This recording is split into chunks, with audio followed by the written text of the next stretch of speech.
जिस अंधी माँ पर उसे शर्म आती थी। दिल को छू लेने वाली कहानी। एक कस्बे में एक विधवा अंधी औरत रहती थी। उसका एक बेटा था जिसके पालन पोषण की सारी जिम्मेदारी उसके कंधों पर थी। वह अपने बेटे को पढ़ा लिखा कर एक बहुत बड़ा आदमी बनाना चाहती थी, इसलिए उसने उसका दाखिला कस्बे के सबसे अच्छे स्कूल में किया। वह दिन रात मेहनत करती ताकि बेटे की स्कूल की फीस दे सके। लड़के के स्कूल के बच्चे उसकी माँ के बारे में जानते थे। वे सब उसे अंधी का बेटा कहकर चिढ़ाते थे। लड़का इससे बहुत परेशान था। उसे अपनी माँ पर शर्म आने लगी थी। वह उसके साथ कहीं भी आने जाने से कतराने लगा था। जब लड़का बड़ा हुआ तो उसके शहर में अच्छी नौकरी लग गई। उसने अपनी माँ से वादा किया कि शहर में मकान लेकर वह उसे लेने आएगा, लेकिन वह शहर गया तो फिर लौटकर वापस नहीं आया।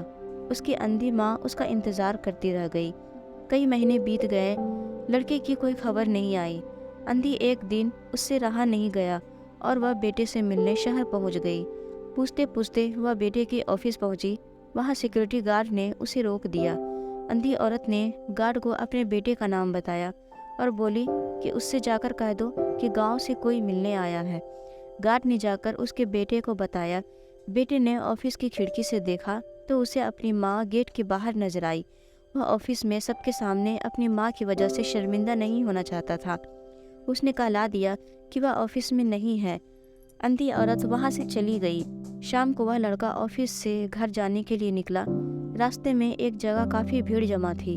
वह अपनी गाड़ी रोककर भीड़ के पास पहुंचा और तो बीच सड़क में अपनी माँ को मरा पाया।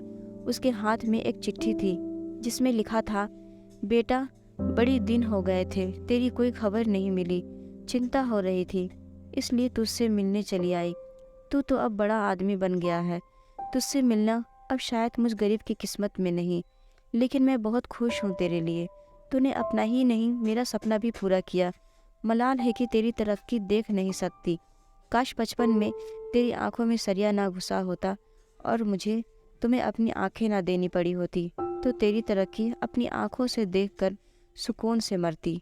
तेरी अंधी माँ। ये पढ़कर लड़का फूट फूट कर रोने लगा। जिस अंधी माँ पर उसे शर्म आती थी, उसने उसके लिए कितना बड़ा बलिदान किया था। वह आत्मग्लानि से भर उठा और जिंदगी भर खुद को माफ़ नहीं कर पाया। सीख। दोस्तों, हमारे माता पिता हमारे लिए अपना सब कुछ निछावर कर देते हैं। उनका हमेशा सम्मान करना चाहिए, हमेशा उनकी भावनाओं को समझना चाहिए।